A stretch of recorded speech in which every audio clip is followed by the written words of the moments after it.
মাসআলা মাসাইল জানার ক্ষেত্রে কোনো লজ্জা নেই। মাসালা মাসাইল জানার ক্ষেত্রে কোনো লজ্জা নেই। কারণ আপনি একটা মাসালা চিন্তা করবেন, মসজিদের হুজুরের কাছে জিজ্ঞেস করব, আমার তো লজ্জা লাগে। এই লজ্জার কারণে আপনি একটি মাসালা জিজ্ঞেস করলেন না। এই একটা মাসালা না জানার কারণে আপনি জাহান্নামী হয়ে গেলেন। আপনার সারা জীবনের সালাত শেষ হয়ে গেছে, আপনার গোসল শেষ হয়ে গেছে, আপনার অজু শেষ হয়ে গেছে, আপনার পবিত্রতা নেই, আপনি নাপাক, আপনার খাওয়াটা অপবিত্র হয়ে গেছে। এজন্য জেনে নেওয়া, এজন্য কি করা? জেনে নেওয়া। আপনারা কি বুঝতেছেন আমার কথায়? না 2 সপ্তাহ ছিলাম না বলে অনেকটা ঝিমায়ে গেছেন? আমি কি ঘুমায়, পাবলিক ঘুমায় এমন কোনো খুতবা আমি দেই? আমার সংবিধানে আছে? নেই।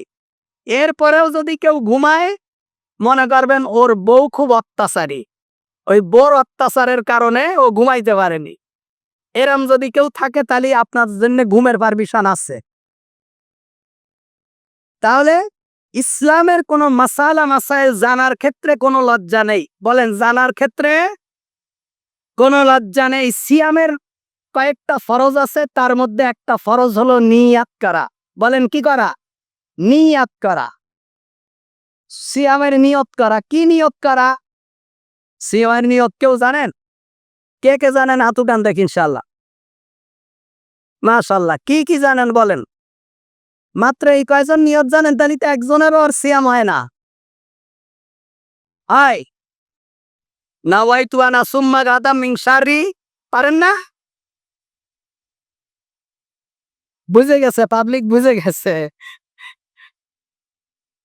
সিয়ামের নিয়ত হলো আপনি যে সাহারি খাচ্ছেন, এটাই হলো নিয়ত।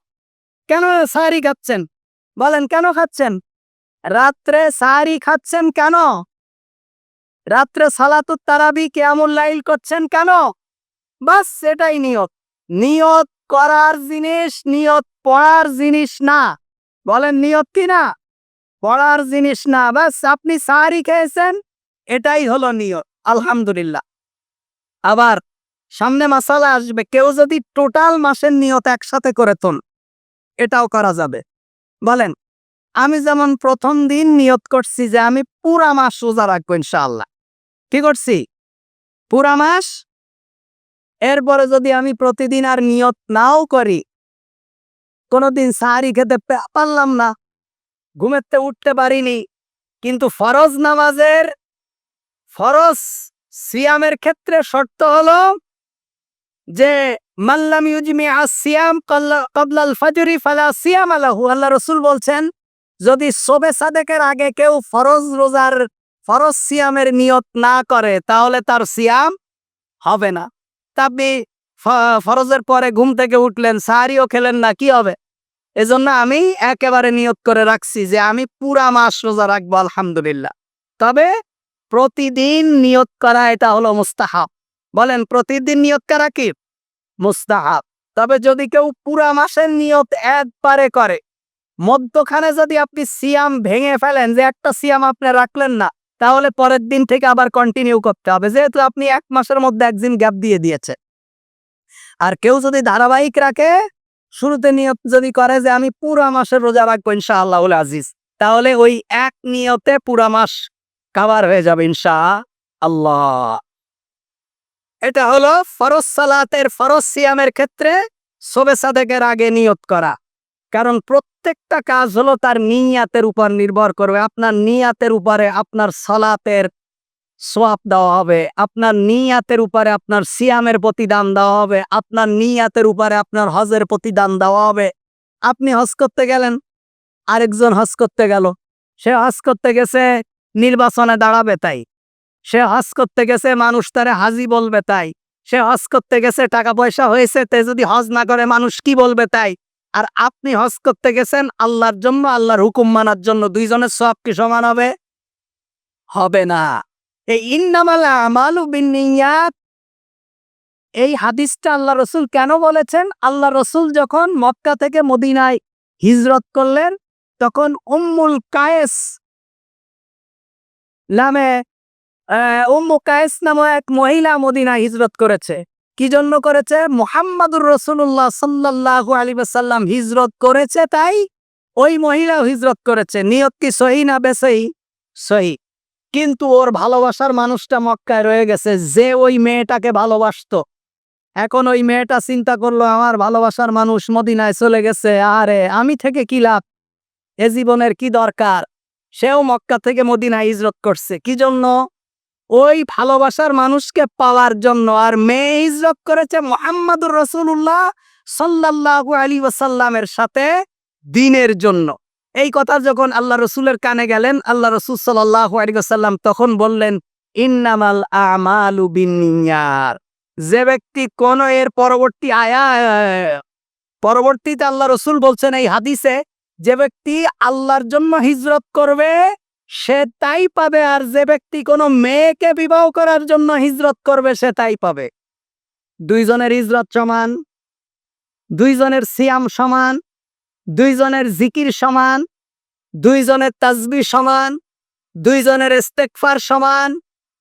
সবাই বলেন না কেন? কষ্ট হয়ে গেছে? আমার থেকে তো বেশি কষ্ট হয়নি আপনাদের। তাহলে এজন্য নিয়তের উপরে, ইখলাসের উপরে, তার কর্মের উপরে আল্লাহ তাআলা তার প্রতিদান দেবেন। এজন্য প্রত্যেকটা কাজে নিয়ত করা। প্রত্যেকটা কাজে কি করা? নিয়ত করা। সুবে সাদিক থেকে সূর্যাস্ত পর্যন্ত সকল ধরনের পানাহার বন্ধ থাকবে। খাওয়া এবং পিনা সব কি থাকবে?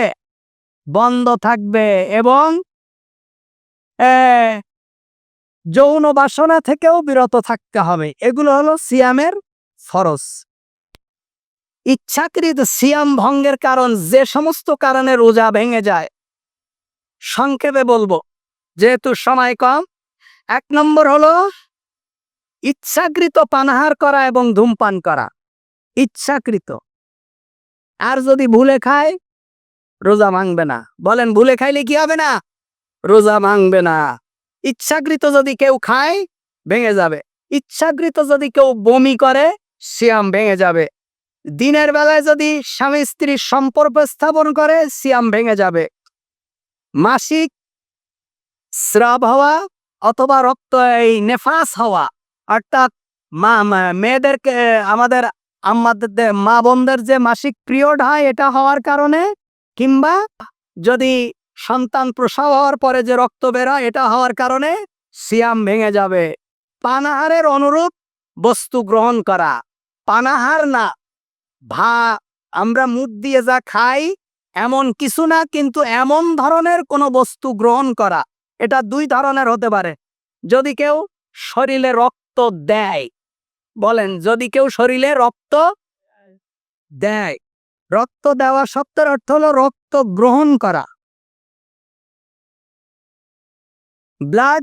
আমি যদি আপনাকে রক্ত দেই আমার রোজা ভাঙবে না, কিন্তু আমি যদি রক্ত গ্রহণ করি তাহলে রোজা কি হয়ে যাবে?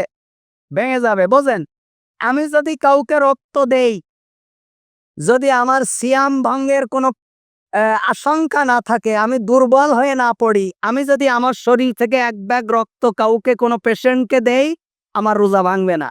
কিন্তু যে পেশেন্ট রক্ত গ্রহণ করবে তার রোজা ভেঙে যাবে। কেন? সমস্ত পুষ্টির মূল হলো ব্লাড, রক্ত। বলেন, পুষ্টির মূল কি? রক্ত। এজন্য রক্ত গ্রহণ করলে রোজা ভেঙে যাবে। এটা হলো একটা। 2 নম্বর হলো যেসব ইনজেকশন কিংবা স্লাইন খাদ্যের বিপরীত হিসাবে ব্যবহার করা হয়। এমনি যদি ইনজেকশন দেন তাহলে রোজা ভাঙবে না, কিন্তু খাদ্যের বিকল্প হিসাবে যদি দেয়, অনেক রোগী আছে খেতে পারে না, ইনজেকশনের মাধ্যমে তার খাদ্য দেয়, স্লাইনের মাধ্যমে তার পুষ্টি যোগায়। খাদ্যের বিকল্প হিসাবে যে ইনজেকশন কিংবা স্লাইন কাজ করে, এটা গ্রহণ করলে কি হবে? রোজা ভেঙে যাবে। ভুল করে যদি কোনো কিছু খেয়ে ফেলে তাহলে রোজা ভাঙবে না। কারণ আল্লাহ রাসূল সাল্লাল্লাহু আলাইহি ওয়াসাল্লাম বলছেন, মান নাসিয়া ওয়া হুয়া সাইম ফাআকালা আও শারিবা ফালিউতিম্মা সাওমাহু ফাইন্নামা আত'আমাহুল্লাহু ওয়া সাকা। আল্লাহ রাসূল বলছেন, যদি কেউ ভুল করে খেয়ে ফেলে এবং সে যদি রোজা থাকে, সে রোজাকে পরিপূর্ণ করবে, কারণ আল্লাহ তাকে ভুলায় দিয়েছে, আল্লাহ তাকে খাওয়াইছে, আল্লাহ তাকে পান করাইছে।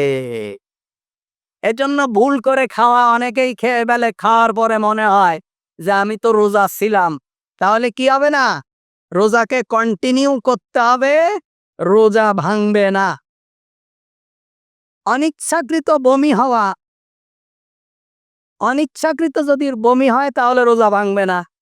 ইচ্ছাকৃত বমি হলে রোজা ভাঙবে। অনিচ্ছাকৃত বমি হওয়া অনেক সময় আমাদের মায়েরা যদি বা পেটে বাচ্চা থাকে কিংবা পেট খালি থাকার কারণে অথবা প্রেশার লো হওয়ার কারণে অনেকক্ষণ বমি বমি বমি বমি ভাব হয়, অল্প বমি হয়ে যায়, এমনেই বমি হয়। এই এমনেই যদি কোনো বমি হয় তাহলে রোজা কি হবে না? ভেঙে যাবে না। স্বপ্ন দোষ হলে রোজা ভাঙবে না।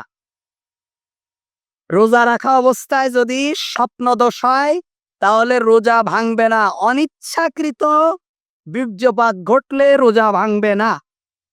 রক্তপাত হওয়া, যেমন দাঁত থেকে রক্ত বের হয়, নাক থেকে রক্ত বের হয় ঠান্ডাজনিত কারণে, অথবা কফ থেকে রক্ত বের হয়, অনিচ্ছাকৃত যদি রক্ত বের হয়, ক্ষত স্থান থেকে রক্ত বের হয়ে যায়, তাহলে রোজা ভেঙে যাবে না।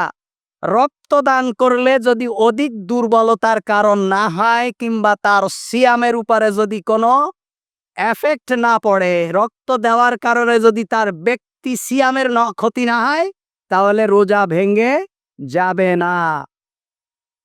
ইনজেকশন নেওয়া, যদি সেটা খাদ্যের বিকল্প না হয়, খাদ্যের বিকল্প না হয় তাহলে ইনজেকশন নেওয়ার দ্বারাও রোজা ভেঙে যাবে না।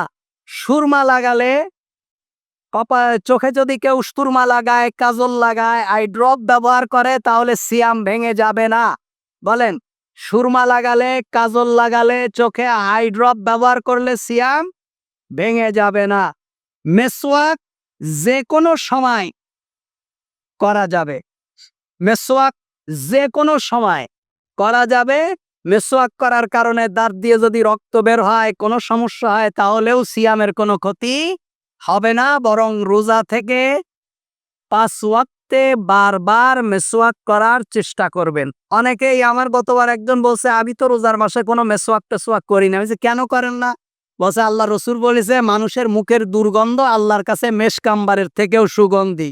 আমি বলছি, বা আপনি তো বিশাল হাদিসের ব্যাখ্যা বুঝে গেছেন। তাহলে দুনিয়ার যত বিড়িখোর আছে ওরা তো বলবে, ভাই রোজার মাসেই তো আমাদের সওয়াব বেশি হবে নাকি? আস্তাগফিরুল্লাহিল আযীম। রোজাদারের মুখের দুর্গন্ধ আল্লাহর কাছে মেশক আম্বারের থেকে বেশি প্রিয়। কোন দুর্গন্ধ?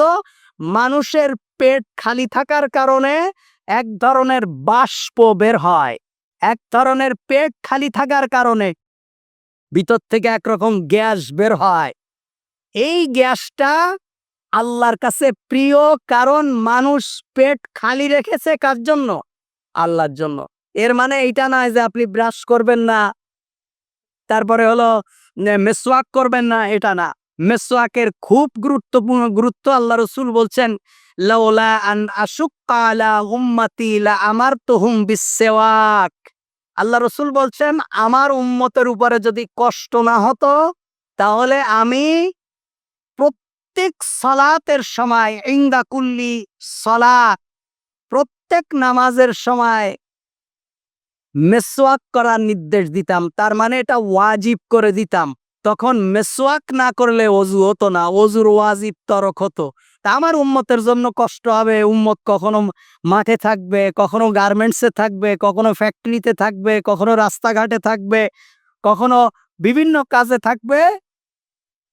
আমার উম্মত কন্টিনিউ পকেটে মেসওয়াক রেখে মেসওয়াক করতে হয়তো পারবে না, তাদের জন্য কষ্ট হবে, এ কারণে আমি রসুল এটাকে তাদের জন্য ওয়াজিব করে দেইনি। তাহলে কত গুরুত্বপূর্ণ এটা তো বোঝেন। তারপরে কেউ যদি খাবারের স্বাদ গ্রহণ করে কিন্তু গিলে না ফেলে, খাবারের স্বাদ গ্রহণ করে গিলে না ফেলে, এক বিরাট ইফতারি তৈরি হচ্ছে, এখন এখানে লবণ হয়েছে কিনা দেখবে কিভাবে? বাবুর্চিও রোজা, ঘরে মেহমান আসছে, আবার স্বামী হলো দাজ্জাল মার্কা। লবণ যদি তরকারিতে কম হয় তাহলে বলবে যে তোর না, শুধু তোর মারেও তালাক। সেদিন একজন ফতোয়া নিয়ে আসছে, হুজুর আমি বউরেও তালাক দিছি, বোর মারেও তালাক দিছি। তাই বোর মারে তালাক দেওয়ার কি দরকার? বউরে দিলেই তো হয়। বউরে দিলে কি তোমার বউর মা তোমারে মুরগির রান খাওয়াবে? তো তো এমনিই গেছে। তো এমন এমন অবস্থা যদি হয়, তাহলে এই খাদ্য খাবারের ঝোল এরা মুখে দিয়ে দেখতে পারবে। দেখার পরে যখন মুখে স্বাদ গ্রহণ করবে, যেটা লবণ হয়েছে কি হয়নি, এটা মজা হয়েছে কি হয়নি, গ্রহণ করার পরে এটা আর গিলতে পারবে না, ফেলে দেবে। কি করবে? তাহলে খাবারের স্বাদ গ্রহণ করতে পারবে, তবে যদি না গিলে ফেলে তাহলে রোজা ভঙ্গ হবে না। আপনার মনে রাখতে হবে, ইসলাম আমাদের জন্য কোনো কিছুকেই কঠিন করে দেয়নি। লা ইউকাল্লিফুল্লাহু নাফসান ইল্লা উসআহা। আল্লাহ তাআলা বলছেন তোমাদের সাধ্যের বাইরে হয়, তোমাদের জন্য কষ্ট হয়, তোমরা পারবে না এমন কিছু তোমাদের মাথার উপরে আমি চাপিয়ে দেইনি। তার মানে আল্লাহ তাআলা আমাদের উপরে যে ফরজ দিয়েছেন, যে দায়িত্ব দিয়েছেন, প্রত্যেকটাই আমাদের জন্য সম্ভব। কিন্তু আমরা যদি সম্ভব না হতো, তাহলে আমি যেমন পারি না আরেকজনও পারতো না, তাহলে তো এক ইবাদত হয়তো পৃথিবীর কেউ করতে পারতো না, তাহলে তো জাহান্নামী হতো, যেহেতু আল্লাহর নির্দেশ। সুতরাং আরেকজন পারে আমি পারি না, কিংবা আরেকজন করে আমি করি না, মানে এটা আমার ব্যর্থতা। আল্লাহ তাআলা আমার উপর এটা চাপিয়ে দেননি। আল্লাহ তাআলা আমাকে দিয়েছেন, কিন্তু আমি করতে পারি না। এজন্য এই তারপরে হলো গোসল ফরজ থাকা অবস্থায় যদি কেউ রোজার নিয়াত করে, গোসল ফরজ থাকা অবস্থায়, গোসল ফরজ হয়েছে কিন্তু সবে সাদেকের আর বাকি আছে 15 মিনিট অথবা 1 ঘন্টাই আছে, আপনি খেয়ে ফেললেন। খেয়ে ফেলে তো এখন আর আজান দেওয়ার টাইম হয়ে গেছে, আপনি নিয়ত করে ফেললেন, গোসল তো আর করতে পারলেন না। কোনো অসুবিধা নেই, গোসল আপনি পরে করবেন। ফজরের গোসল করে ফরজের সালাত আদায় করবেন। যদি আপনি গোসল না করেন, বললেন যে হুজুর আমি গোসল করলামই না, তো গোসল না করলে না করবেন, আপনার নামাজ নেই, আপনি অপবিত্র, কিন্তু সিয়াম হবে। কি হবে? অনেকে বলে আমি তারাবির নামাজ পড়িনি, আমার রোজা হবে না, আমি নামাজ পড়তে পারি না, এই জন্য আমি রোজা রাখতে পারবো না। আপনি নামাজ পড়তে না পারলে নামাজের গুনাহ আপনার হবে, কিন্তু রোজা যে ইবাদতটা আপনি করেছেন, এই ইবাদতের সওয়াব আল্লাহ তাআলা আপনাকে দেবে। আল্লাহ তাআলা বলছেন 2 ব্যক্তির জন্য রোজা না রাখার অপশন আছে। রমজান মাসে সে যদি চায় যে আমি রোজা রাখবো না, পরবর্তীতে রেখে দেব, 2 ব্যক্তির জন্য আল্লাহ তাআলা অপশন দিয়েছেন। আমান কানা মিনকুম মারিদান আও আলা সাফারিন ফাইদ্দাতুম মিন আইয়ামিন উখার। তোমাদের মধ্যে যদি কেউ অসুস্থ হয় আর যদি কেউ সফরে থাকে, অসুস্থ হয় আর সফরে থাকে, তাহলে সে ওই কয়দিন রোজা থাকতে পারেনি, ওই কয়দিন ফাইদ্দাতুম মিন আইয়ামিন উখার, রমজান পরবর্তী অন্য দিনের জন্য সে গণনা করে রাখবে। এখন কথা হলো, কেউ রোজা সফর অবস্থায় আছে অথবা কেউ অসুস্থ আছে, কিন্তু এই অবস্থায় যদি কেউ রোজা রাখে, না আমি চিটাগাং যাচ্ছি, চিটাগাং যাব, আমি তো সফর, তাহলে আল্লাহ তাআলা আমার রোজা না রাখার অপশন দিয়েছেন। আমি দেশের বাইরে ভ্রমণে যাচ্ছি, আল্লাহ তাআলা বলেছেন তুমি যদি রোজা না রাখো, না রাখতে পারবা, কিন্তু আমি যদি রেখে দেই, তাহলে মাসালা হলো, যদি সফরটা আরামদায়ক হয়, জীবনের উপরে কোনো ঝুঁকি না আসে, যেমন আমি মালয়েশিয়ায় যাব 3.5 ঘন্টা লাগে, আপনি সৌদি আরব যাবেন 6 ঘন্টা লাগে, যাবেন বিমানের মধ্যে বসে, কোনো ধরনের গরম নেই, কোনো ধরনের অস্বস্তি নেই, কোনো ধরনের ঝাঁকুনি নেই, কোনো ধরনের ধুলাবালির সমস্যা নেই, সফরের যে কষ্ট এটা আপনার নেই, তখন আপনি কি করবেন? রোজা রেখে দেওয়াই উত্তম হবে। কেউ যদি সফর অবস্থায় কিংবা অসুস্থ অবস্থায় রোজা রাখতে চায়, তাহলে রাখাটাই তার জন্য কি উত্তম। তবে যদি না রাখে, আল্লাহ তাআলা না রাখার হরজ, না রাখার জন্য যে গুনাহ, সে গুনাহ আল্লাহ তাআলা দেবেন না, রমজান পরবর্তী সময় তাকে সেটা কাজা করে দিতে হবে। সন্তানের যদি কেউ দুগ্ধ পান করায়, কোনো মা যদি তার সন্তানকে দুধ পান করায়, সন্তান ছোট আছে, বাচ্চা, তাহলে সেই মায়ের রোজার হুকুম কি? মায়ের রোজার হুকুম, সন্তান যদি দুধ পান করে আর মা যদি রোজা রাখার কারণে সন্তানের জীবনের ঝুঁকি না হয়, তাহলে মা রোজা রাখতে পারবে, দুধ পান করানোর দ্বারা রোজার কোনো ক্ষতি হবে না। রোজা রেখে চোখে কানে ড্রপ ব্যবহার করতে পারবে কিনা? চোখে অনেকে ড্রপ দেয়, কানে ড্রপ দেয়, তারপরে আপনার নেবুলাইজার ব্যবহার করে শ্বাসকষ্টের কারণে। এটা দিতে পারবে কিনা? রোজার কোনো সমস্যা হবে কিনা? চোখে কানে ড্রপ ব্যবহার করলে রোজার কোনো সমস্যা হবে না, যেহেতু এটা খাদ্যের বিকল্প হিসাবে করা হয় না। রোজা অবস্থায় শ্বাসকষ্টের কারণে যদি কেউ স্প্রে নেয়, তার রোজার কোনো সমস্যা হবে কিনা? আলহামদুলিল্লাহ, রোজার কোনো সমস্যা হবে না। রোজা অবস্থায় কেউ দাঁত উঠাতে পারবে কিনা? দাঁতের সমস্যা এসে দাঁত উঠায় ফেলতে হবে, দাঁত উঠালে তো রক্ত বের হয়, তারপরে হলো পেন হয়, ব্যথা করে, কি করবে? রোজা অবস্থায় দাঁত উঠাতে পারবে কিনা?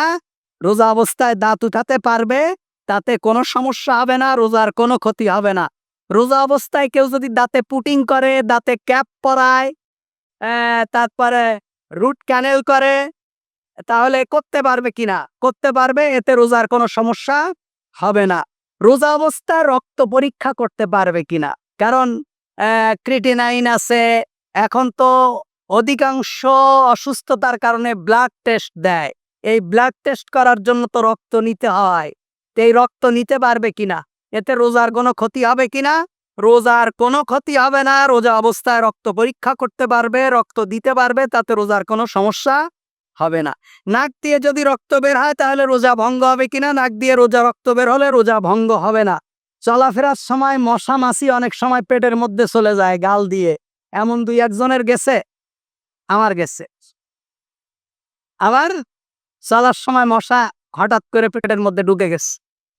এই রোজা অবস্থায় চলাফেরার সময় যদি মশা মাছি কিংবা ধুলাবালি পেটের মধ্যে চলে যায়, তাহলে রোজার সমস্যা হবে না। আরেকটা মাসালা আমি বলে দেই, মশার রক্ত পবিত্র। বলেন, মশার রক্ত কি? পাক। আপনি বসে আছেন, আপনার গায়ে মশা বসেছে, আপনি একটা চড় মারলেন, তো মশা তো বাস্ট হয়ে গায়ে জামা কাপড়ে রক্ত বের হয়ে গেছে। এই রক্ত যদি না পাক পেত, তাহলে কি মুসল্লিরা নামাজ পড়তে পারত? পরে তো এই কাপড় চেঞ্জ করে আবার কাপড় চেঞ্জ করে আসা লাগতো নাকি? এই জন্য মশার রক্ত কি পবিত্র। মশার রক্ত শরীরে লাগলে কাপড় নাপাক হবে না। চিকিৎসার জন্য যদি কেউ সাপোসিটার ব্যবহার করে, সাপোসিটার যেটা মানুষের পায়খানার রাস্তা দিয়ে দেয়, যদি সাপোসিটার ব্যবহার করে চিকিৎসার জন্য, তাহলে রোজা ভাঙবে কিনা? না। যদি কেউ সাপোসিটার ব্যবহার করে তাহলে রোজা ভাঙবে না। ইনজেকশন ব্যবহারে রোজা নষ্ট হবে না, যদি সেটা খাদ্যের ঘাটতি পূরণ না হয়, তাহলে রোজা ভঙ্গ হবে না। রোজা রেখে কেউ যদি আমাদের মনে করেন 1 মাসে সাধারণত কমপক্ষে সর্বনিম্নের কোনো সীমা নেই, সর্বোচ্চ 10 দিন পর্যন্ত মেয়েদের মাসিক স্রাব হয়, মাসিক যেটা হয়। এখন কেউ যদি মনে করে যে আমি এই 10 দিন যদি রোজা না রাখি, তাহলে রোজার পরে এই 10 দিন রোজা রাখা আমার জন্য খুব কঠিন হবে, তাহলে কেউ যদি ওষুধ ব্যবহার করে, ওষুধ খেয়ে যদি এই স্বাভাবিক গতিটাকে বন্ধ করে কেউ যদি পুরা মাস সিয়ামকে কন্টিনিউ করে, তাহলে সিয়াম হয়ে যাবে, কোনো সমস্যা নেই, যদি তার অসুস্থতার মারাত্মক কোনো আশঙ্কা না থাকে। বুঝতে পেরেছেন মাসালাটা? মা বোনেরা যদি ওষুধ খেয়ে যদি তার স্বাভাবিক অবস্থাটা বন্ধ করে যদি 1 মাস রোজা রাখতে চায়, রোজা রাখতে পারবে। যদি তাদের জীবনের কোনো ঝুঁকি না হয়, তাহলে রোজা হয়ে যাবে, কোনো সমস্যা নেই। হায়েজ এবং নেফাস অবস্থায়, অর্থাৎ মাসিক অবস্থায় এবং সন্তান প্রসবের পরে 30-40 দিন যে রোজা এবং নামাজ ছেড়ে দিতে হয়, এই রোজা এবং নামাজের হুকুম কি? মনে করেন প্রতি মাসে মেয়েদের 10 দিন মাসিক হয়, মান্থলি। এই 10 দিনের ভিতরে 5 ওয়াক্ত নামাজ কয় ওয়াক্ত হয়? 50 ওয়াক্ত। এই 50 ওয়াক্ত নামাজের কি হুকুম, আর 10 দিনের 10টা রোজার কি হুকুম? তা যেহেতু ইসলাম আমাদের উপরে কোনো বোঝা চাপায় দেয়নি, এই কারণে রমজান পরবর্তী সময়ে কিংবা সুস্থতার সময়, অন্য সময়ও মাসিক অবস্থায় যে রোজাগুলো অথবা সন্তান প্রসবের পরে 30 দিন 40 দিন যে রোজা এবং নামাজগুলো কামাই গেছে, রোজাগুলো আদায় করে দিতে হবে পরবর্তী সময়ে, কিন্তু নামাজ আর কাজা করা লাগবে না। সাহারি না খেলে রোজা হবে কিনা? সাহারি না খেলে রোজা হবে, তবে সাহারি খাওয়া উত্তম। আল্লাহ রসুল বলছেন তাসাহারু ফাইন্না ফিস সুহুরি বারাকা, তোমরা সাহারি খাও কারণ সাহারির মধ্যে বরকত আছে। আল্লাহ রসুল বলছেন মা বাইনা সিয়ামিনা ওয়া সিয়ামি আহলিল কিতাব আকালাতু সাহার। আল্লাহ রসুল বলছেন আমাদের সিয়াম, আমাদের রোজা এবং আহলে কিতাবদের রোজার মধ্যে পার্থক্য হলো আমরা সাহারি খাই আর তারা সাহারি খায় না। এজন্য তাদের সিয়াম থেকে আমাদের সিয়াম পার্থক্য করতে গেলে সাহারি খেতে হবে। কি করতে হবে? সাহারি খেতে হবে। আল্লাহ তাআলা এই ছোট ছোট মাসালাগুলো আমাদেরকে বুঝার এবং আমল করার তৌফিক দান করে দিক। আল্লাহ তাআলা বলছেন শাহরু রমাদান আল্লাযী উনজিলা ফীহিল কুরআন হুদাল লিন-নাস ওয়া বাইয়িনাতিম মিনাল হুদা, আমি এই কোরআন নাজিল করেছি রমজান মাসে মানুষের হেদায়েতের জন্য। কিসের জন্য? হেদায়েতের জন্য। এবং এই কোরআন হলো হেদায়েতের একমাত্র দলিল। আল্লাহ তাআলা বলছেন কুতিবা আলাইকুমুস সিয়াম কামা কুতিবা আলাল্লাযীনা মিন ক্বাবলিকুম লাআল্লাকুম তাত্তাকুন, আমি তোমাদের উপর রোজা ফরজ করেছি, তোমাদের পূর্ববর্তীদের উপরে রোজা ফরজ করেছি। রোজার মূল উদ্দেশ্য কি? লাআল্লাকুম তাত্তাকুন, তোমরা যাতে তাকওয়া অর্জন করতে পারো। তাহলে সিয়াম মানুষদেরকে কি বানায়? মুত্তাকি বানায়। যারা তাকওয়া অর্জন করে তাদেরকে কি বলা হয়? মুত্তাকি। তাহলে সিয়াম মানুষদেরকে তাকওয়াবান বানায়। সিয়াম মানুষদেরকে আল্লাহর নৈকট্যশীল করে দেয়। সিয়াম পালনকারীকে আল্লাহ তাআলা জাহান্নাম থেকে দূরে সরায় দেন। সিয়াম পালনকারীকে আল্লাহ তাআলা জান্নাতের নিকটবর্তী করে দেয়। সুবহানাল্লাহ। যেজন্য সিয়াম পালন করা, তাকওয়া অর্জন করা। এই তাকওয়া কিভাবে হবে? ওমর ইবনে আব্দুল আজিজ বলছেন লাইসা তাকওয়াল্লাহ বিসিয়ামিন নাহারি ওয়ালা বিকিয়ামিল লাইল ওয়ালাকিন তাকওয়াল্লাহ তারাকা মা হারামাল্লাহু ওয়া আদাউ মাফতারাদা। ওমর ইবনে আব্দুল আজিজ বলছেন সিয়াম দিনের বেলায় সিয়াম পালন করা এবং রাতের বেলায় কিয়াম করার নাম তাকওয়া নয়। দিনের বেলায় সিয়াম পালন করা আর রাতের বেলায় নামাজ পড়ার নাম শুধু তাকওয়া নয়, বরং তাকওয়া ওয়ালাকিন তাকওয়াল্লাহ তারাকা মা হারামাল্লাহ, আল্লাহ যা নিষেধ করেছেন সেটাকে ছেড়ে দেওয়া। তার মানে আপনি রোজাও রাখবেন, রমজানে কি চাঁদাবাজি বন্ধ আছে? বলেন আছে? নেই। শাবান মাসের শেষ রমজানের চাঁদ ওঠার আগেই যেই প্রোডাক্টের দাম কার্টুনের গায়ে লেখা আছে 20 টাকা, সৌদি আরব সহ আমরা যাদেরকে গালিগালাজ করি, কারণ আমাদের ইসলামের সাথে তো সৌদি আরবের ইসলামের মিল নেই, তারা 20 টাকা থাকলে সেটা 16 টাকায় বিক্রি করে। বলে যে রমজানের বরকতের জন্য 4 টাকা কি দাও, ছেড়ে দাও। আপনারা যারা হজে গেছেন কিনা, কে আছেন আমি জানি না, কোন আল্লাহর বান্দা, আমাদের দেশে তো এতটুকু খিচুড়ি বিক্রি করে 150 টাকা ইস্তেমার মাঠে। আর মক্কা বাইতুল্লাহ হজে গিয়ে দেখবেন মিনায়, মুজদালিফায়, আরাফায় 24 চাকা 36 চাকার বড় বড় যে গাড়িগুলা আছে, ট্রাক, ওকে ওই দেশে ট্রেলা বলে, এগুলো শুধু 2-3 জনে পিছনের দিক ফিরে শুধু খালি করতেছে। বাঙালিরা 3-4 দিন 5 দিন জনমের মতো খায়, আবার এগুলোরে ওই চাদরে রুমালে বস্তা বেঁধে মিনা মুজদালিফা থেকে হজের শেষে যখন আসে এগুলো মাথায় করে নিয়ে চলে আসে। খাবে কত? দামি দামি লেমন, দামি দামি খাদ্য, সে তো আপনারা আমরা কিনে খাওয়াও কঠিন। কোটি কোটি টাকার খাবার হাজিদের জন্য ফ্রি দেয়, যে আল্লাহর বান্দা, আল্লাহর মেহমান, তাদেরকে ফ্রি খাওয়াইলে বরকত দেবেন কে? আল্লাহ। কিন্তু আমাদের দেশে এখন একটা লেবুর দাম 25 টাকা। কি টাকা? 25 টাকা। আরো বেশি। আল্লাহর রহমত যে কত লোকের ঈদ যে এবার ভালোভাবে কাটবে, যেহেতু রমজানের আগেই নির্বাচনটা হয়ে গেছে। কত লোকের যে কপাল খুলে গেছে। তার মানে কি, আপনি দিনের বেলায় রোজা রাখবেন, আপনার সাকরেদদেরকে দেবেন দোকানে দোকানে সাদাবাজি করার জন্য। আপনি রোজা রাখবেন, আপনার মুখে মেসওয়াক, আপনি ঘুষ খাবেন। এটার নাম তাকওয়া নয়। লাইসা তাকওয়াল্লাহ বিসিয়ামিন নাহার ওয়ালা বিকিয়ামিল লাইল। দিনের বেলায় রোজা রাখার, রাতের বেলায় সালাত আদায় করার নাম তাকওয়া নয়। ওয়ালাকিন তাকওয়াল্লাহ মা তারাকা হারামাল্লাহ ওয়াদাউ মাফতারাদা। বরং তাকওয়া হলো আল্লাহ যা নিষেধ করেছেন সব কিছুকে ছেড়ে দেওয়া, এবং আল্লাহ যা বলেছেন তা কি করা? আদায় করা। এটার নাম হলো তাকওয়া। এটার নাম হলো তাকওয়া। সুতরাং আল্লাহ যা নিষেধ করেছেন হারাম, প্রথমে হলো হারামকে ছেড়ে দাও। গাড়ির ইঞ্জিন, গাড়ি চলে কি দিয়ে? অয়েল দিয়ে, তেল দিয়ে। তেল যদি খারাপ হয়, ইঞ্জিন জাপানি ইঞ্জিন, একেবারে জাপান থেকে আনা হয়েছে 0 কিলোমিটার, কিন্তু তেল খারাপ, ইঞ্জিন থাকবে? ইঞ্জিন সার্ভিস দেবে? আপনি যদি এই যেখানে পেট্রোল অকটেন দেওয়ার কথা, এখানে যদি আপনি মোবিল ঢুকায় দেন, চলবে? চলবে।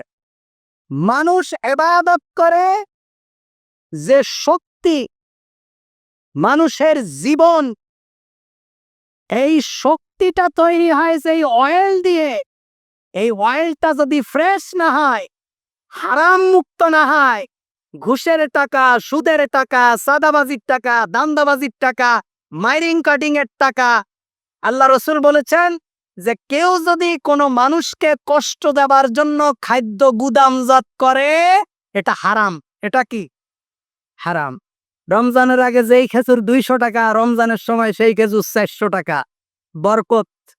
এটা কি বলে? এটা হলো বরকতের মাস, ওরা বরকত নেয়।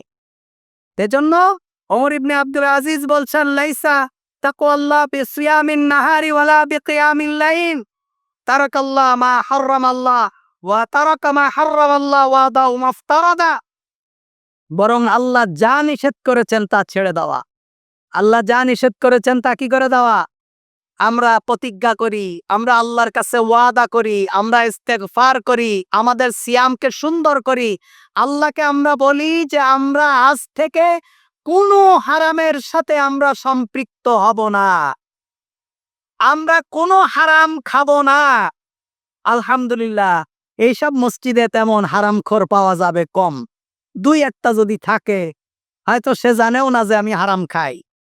কিন্তু বড় বড় মসজিদগুলোতে আলহামদুলিল্লাহ হারামের উপরে পিএইচডি ডিগ্রি নিয়েছে। কে কত হারাম খাইতে পারে, কে কত বেশি খাইতে পারে, আল্লাহ মাফ করে দেয়। কোন হারামখোরের সাথে আত্মীয়তা করা যাবে? বলেন যাবে? আপনি ছেলে মেয়ে বিয়ে দেওয়ার আগে যে দেখবেন যে তার ইনকাম সোর্স কি, তার মাসে কত টাকা ইনকাম এবং কত টাকা খরচ। বিশ্বাস করেন, এই ইনকাম না দেখে, তার রিজিক না দেখে তার সাথে আত্মীয়তা করবেন না। কারণ আপনি আপনার মেয়েকে দিয়েছেন হারাম, সারা জীবন হারাম খাবে, উপায় নেই। আপনি যাবেন, আপনি হারাম খাবেন। আপনার বংশ থেকে পরবর্তী প্রজন্ম যারা আসবে হারামের উপরে আসবে।